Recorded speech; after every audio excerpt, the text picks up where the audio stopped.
Especially చూస్తే అశోక్ నగర్‌లో కూడా ఇంతకు ముందుతో కంపేర్ చేస్తే ఒక 5, 6 ఇయర్స్‌తో ఇప్పుడు ఇన్‌స్టిట్యూషన్స్ బాగా ఎక్కువైపోయాయి. అండ్ ఇన్‌స్టిట్యూషన్స్ బాగా కమర్షియల్ అయిపోయాయి అని అంటున్నారు. ఒకటేమో ఇన్స్టిట్యూట్స్ ఎక్కువైపోయాయి, రెండోది Sure. ఫ్యాకల్టీ ఎక్కువైపోయింది, ఇప్పుడు మూడోది ఎక్కువయ్యాయి. కమర్షియల్. మరి ఇన్‌స్టిట్యూషన్స్ ఇన్ని పెరిగినా కూడా ర్యాంక్స్ ఇంకా పెరగాలి కదా మరి. ఎందుకు పెరగట్లేదు? అండ్ తర్వాత వాడు ఆన్సర్స్ రాస్తే దాన్ని వాల్యుయేషన్ చేయాలి, డౌట్స్ ఏమంటే క్లియర్ చేయాలి, ఫీడ్బ్యాక్ ఇవ్వాలి. మరి ఇన్ని పనులు చేసినప్పుడు మినిమం కదా ఆయన చేసినందుకు ఇవ్వాల్సినటువంటి రెస్పాన్సిబిలిటీ ఉంటుంది. కొన్ని యూట్యూబ్ ఛానల్స్‌లో యూపీఎస్సీ ఇన్‌స్టిట్యూషన్స్‌కి రేటింగ్ ఇస్తున్నారు. అంటే ఇవి top 5 institutions, top 4 institutions and top 3 institutions అట్లా రేటింగ్ ఇస్తున్నారు.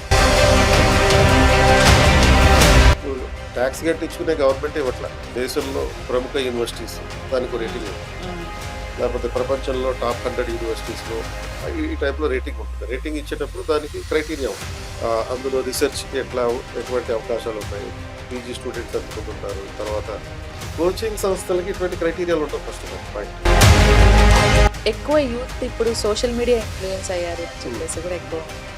సో అంటే దాన్ని ప్రాపర్ వేలో యూజ్ చేసుకుంటే మంచి ర్యాంక్స్ కూడా తీసుకోవచ్చు. ఎందుకంటే ఇప్పుడు 4G 5G నెట్వర్క్స్ యూజ్ చేస్తున్నారు. ఆ సోషల్ మీడియాని యూజ్ చేసి ప్రాపర్గా చదువుకుంటే మంచి ర్యాంక్స్ వస్తాయి. సోషల్ మీడియాని ప్రాపర్గా యూజ్ చేయడం అనే సమస్య లేదు. You're using social media, you will never get civil service. Civil service కాదు, గ్రూప్ 1 గ్రూప్ 2 కూడా ఇన్స్టాగ్రామ్ లేకపోతే టెలిగ్రామ్, ఈ రెండు ప్రధానంగా ఈ యాప్స్ ద్వారా నాశనం. అశోక్ నగర్లో సో స్టూడెంట్స్ అందరూ ప్రిపేర్ అవుతూ ఉంటారు సార్. అక్కడే కోచింగ్ ఇన్స్టిట్యూషన్స్ ఉంటాయి.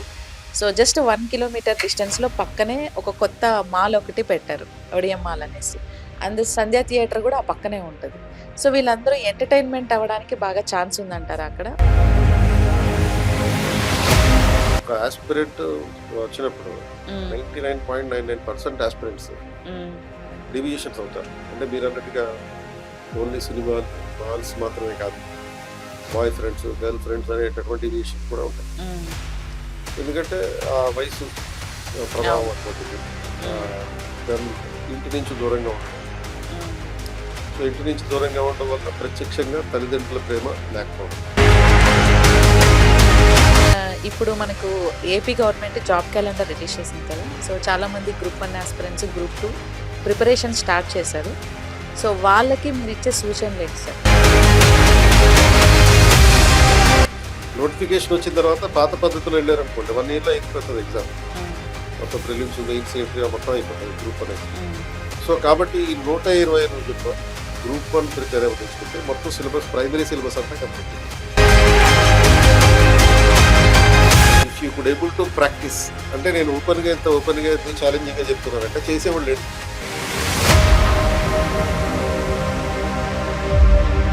యూపీఎస్సీ బోర్డు ఎగ్జామ్ కండక్ట్ చేసినంత సీరియస్గా స్ట్రిక్ట్గా స్టేట్ బోర్డ్స్ కండక్ట్ చేయట్లేదని ఒక టాక్ స్టూడెంట్స్లో. సో ఎగ్జామ్స్ కండక్ట్ చేస్తున్నారు, ఏదో ఒక ఇష్యూ, ఏదో ఒక రీజన్ వల్ల కోర్టులో కేసు అవుతున్నాయి.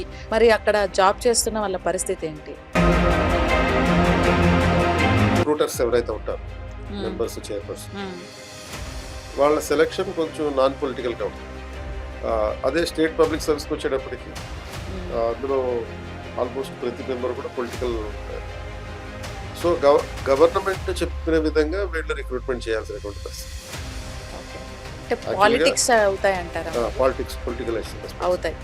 యూపీఎస్సీ మీద పెట్టే కేసులే తక్కువ కాదు. మనకి ఇంకా ఏపీ, తెలంగాణ గ్రూప్ 1లో పెట్టే కేసులు 1, 2 ఉంటాయి. మ్యాక్సిమం 100 ఉంటాయి. యూపీఎస్సీ మీద దేశవ్యాప్తంగా కేసులు పెడతారు.